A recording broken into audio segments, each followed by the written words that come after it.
Welcome to the Great African Leadership Series, where we feature great inspirational speeches and quotes from African leaders.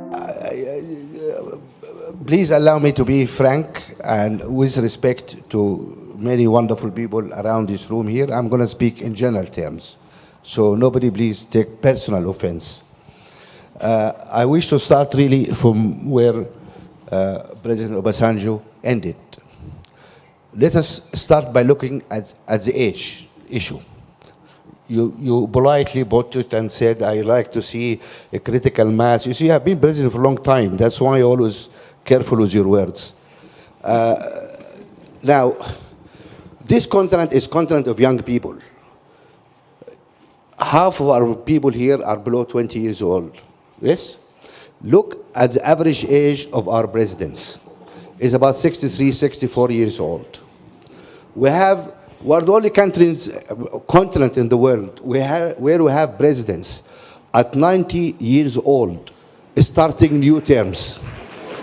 I mean, you guys are crazy or what?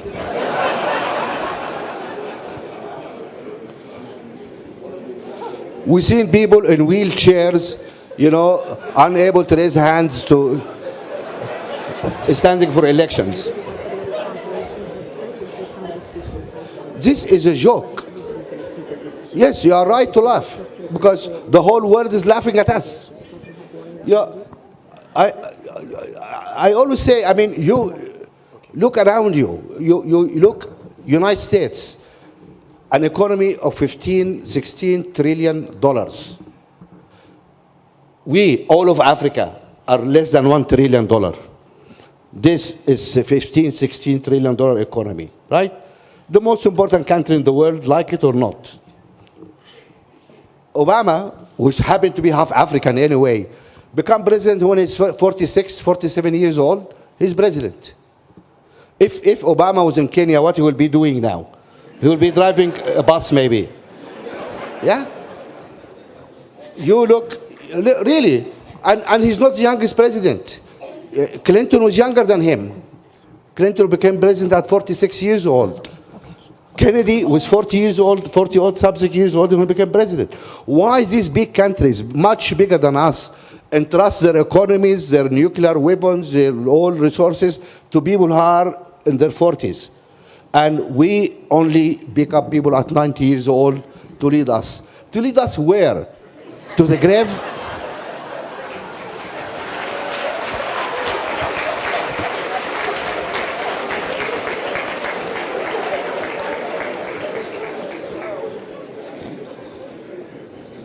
You agree? You don't agree? I think really we need our youth to have the space. We really need to look at our political organizations, our institutions, etc. And we need, this is a young continent, and we need to appreciate that we don't understand the world of those young people. We are out of touch. We have to accept that. The future of those guys who are not going to be there to live it. There's a lot of new challenges facing this new generation, which we have no grip to get to grips with it. And we need to find a way now to bring those younger people more into power. It is the job of us, our current leadership, to try and empower this young generation to bring them in.